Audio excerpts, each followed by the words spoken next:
Во нашето училиште во Климент Охридски во посебните паралелки се вклучени 4 ученици со аутизам, 3 момчиња и едно девојче.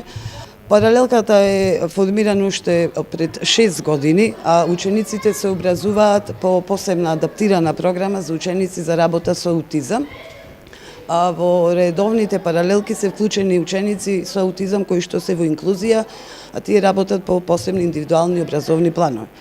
Во училиштето исто е формирана и сензорна соба пред неколку години која што помага во работата со учениците и нормално целта нашата како дефектолози да лицата со аутизам од социјален аспект се приклучат кон сите активности кои што ги имаат и другите лица.